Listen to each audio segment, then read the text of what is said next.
Thanks for tuning in. I'm Di with Sister Chicks Quilting. Today I'm going to talk about memory quilts made from clothing. Let me show you the supplies you'll need. Okay, what you're going to need first is stabilizer. I use Pillon Shape Flex 101. It's very lightweight, it's woven, and it's not a heavy glue. You don't want to use a heavy stabilizer. And we'll talk about stabilizer on shirts when we get into it. My go-to ruler for this is a 12.5-inch square grid and a 6.5-inch square grid, which is exactly, well, a quarter of the 12.5-inch, right? You're going to need a regular pair of shears, not the little snippers that we sew with, because you're going to be doing a lot of cutting. I use a marker. My marker is chalk. So I have a chalk thing, but you can also use just a regular pen because it's going to be cut off and won't show. And then, most important, you're going to need a good pressing cloth. And this is one of my favorite pressing cloths to use, Handy Wipes by the Clorox Company. And if you take a look, I remember them from when I was a kid. They're see-through, and it makes the best pressing cloth. Oh, you know what you're also going to need? T-shirts. Let's talk about the stabilizer. I've had quilts come to my shop before, and they are so stiff, it's like a board, and the quilting doesn't look really great on them. Not every shirt in a t-shirt quilt needs stabilizer. Let me show you these quilts here.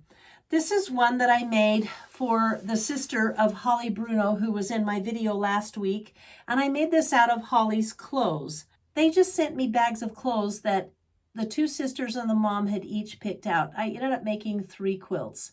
For now, we're just going to look at this one. If you take a look at the top and the bottom of the quilt, there's those long rectangle parts. Those are leggings. Guess what leggings are? Super, super stretchy, lightweight knit. And definitely I had to use the stabilizer on those. Take a look in the top left corner. There's kind of a 3-colored shirt, and it's a sweatshirt. I don't use stabilizers on sweatshirt, just no need to. And also, if it's a real beefy tee, sometimes the tees are just beefy. You know what I'm talking about. I don't use stabilizer on those either. But then still, while we're looking at this quilt, if you look at the top aqua square, that was a pair of fleece jammies. It was amazing the different pieces of clothing that I got to make these memory quilts so they could remember their little sister. I wasn't about to turn any of the clothes down, but the difference was the stabilizer or not using the stabilizer. So I hope that helps you figure it out. But let me show you one more quilt. We'll call this the Dressy quilt because obviously it was this girl's nickname. Take a look at the bright, bright yellow pieces. That was the lightest weight jersey ever. They were baseball shirts, and it was a lighter weight jersey than the leggings were. And I had to be so careful when applying heat with the stabilizer because these lightweight fabrics don't take to the heat very well. So you definitely use a pressing cloth on those. Another time you use a pressing cloth when you're doing a t-shirt is almost every screen printed t-shirt that has a name or a number or something on, because it's like a rubber paint. And if you don't use a pressing cloth, you're going to end up smearing and melting that. I hope that helps you figure out what type of interfacing you want to put down. Your ultimate goal should be that the entire quilt is soft and flowy and cuddly, because this is a memory quilt about someone special. Let's talk about cutting right now. Okay, I'm going to start out by showing you this really ugly shirt. It's my painter shirt. I've had it for probably 25 years, so it's time to cut it up. But on the back is a big design that I may want to include. And this is what I would do. I would take my 12-inch square and I would lay it over and decide about where I would like it to go. Now this shirt is kind of stretched out of shape. I even up any words or graphics, I even them up. So I look here and there's about 2.5 inches below and there's about 2 inches above. So we could just slide it up a little bit like that. There's an inch on this side and not quite there. I have that centered. And what I'm going to do is outline it with chalk, just like this. Run my chalk line, and I'm just going to cut that right out. And I'm not going to cut the front of the shirt. But notice, here's the chalk line, and I'm cutting well beyond the chalk line. There's my piece that I'm going to put into the quilt. Not really, though. I don't want this ugly shirt in a quilt. Now look at this on the front. There's another logo. This is where I use my 6.5 inch square. And I'll show you how I line these pieces up, because I use these little front pieces on the shirts. They actually make my quilt longer. So since I've already cut that one out, I'm just going to cut this out to be quick. Here is my 6 inch square. I want to talk about cutting a few other shirts as well.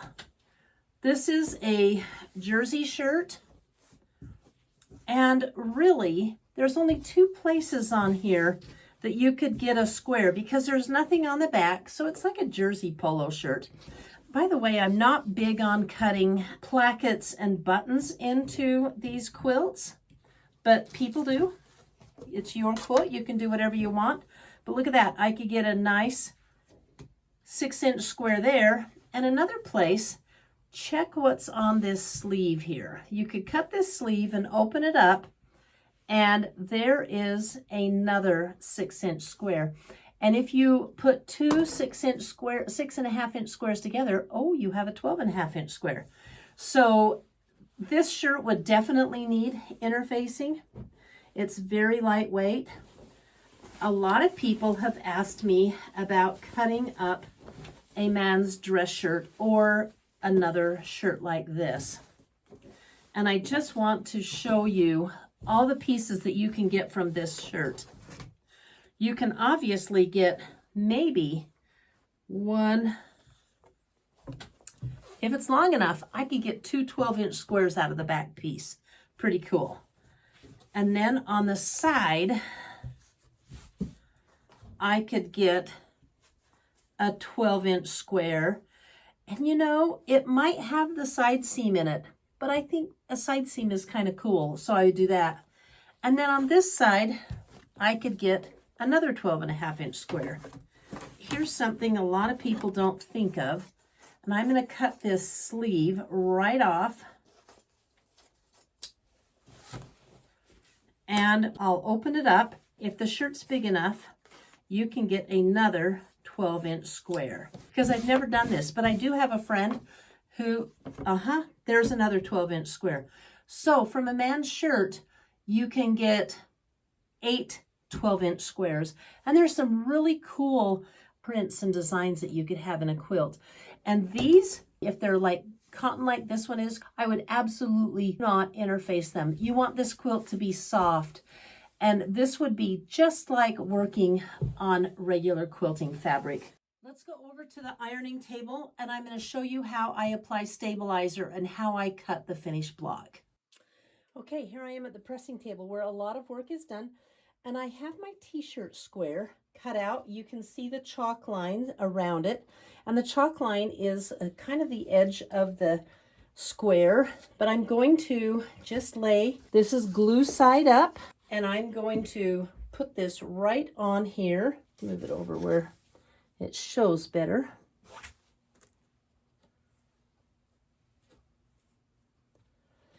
There's a lot of designs on here that are screen printed. So down goes my pressing cloth, and I'm going to press this on so it's really secure and on there good.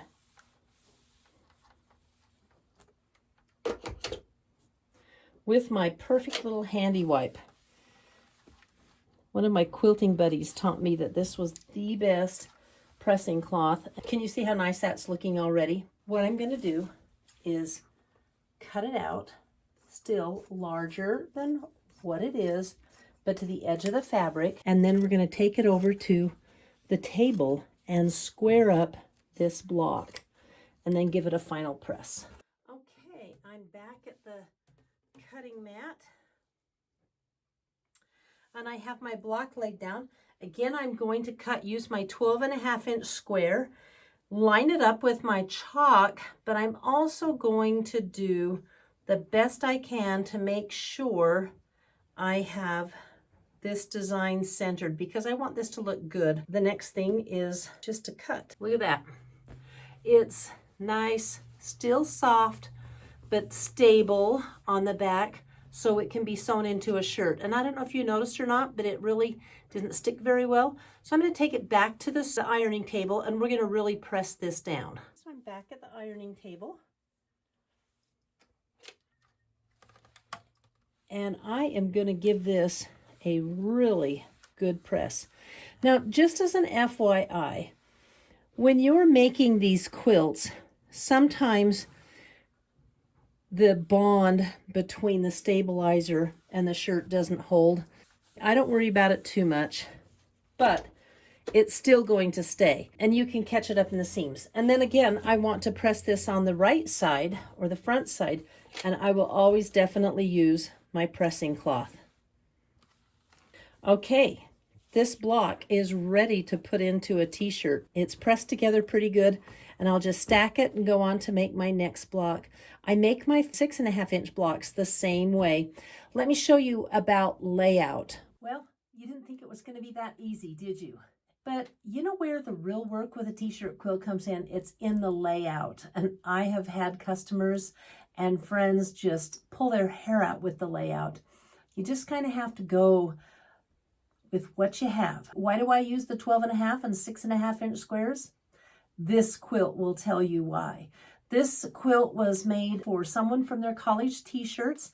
And if you take a look, you'll see that on the second row in, there's a row of 6-inch squares coming down. And then I got the idea for this. Well, I'd had the idea before, but when I saw that big Idaho that's running horizontal, I thought, oh, definitely we'll cut it out so that's 12 inches wide, 6.5 inches tall, and then I'll put 6.5-inch squares and so on both sides of it. And how we made this one was we were able to widen and lengthen the quilt so the quilt had a good shape to it. So that is how I use those 6.5-inch squares. And you know what?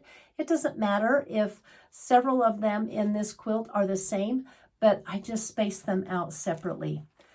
Let's take a look at the layout on these quilts. These are the Bruno families, and little Holly Bruno, who I told you about, who passed away from rhabdomyocarcinoma.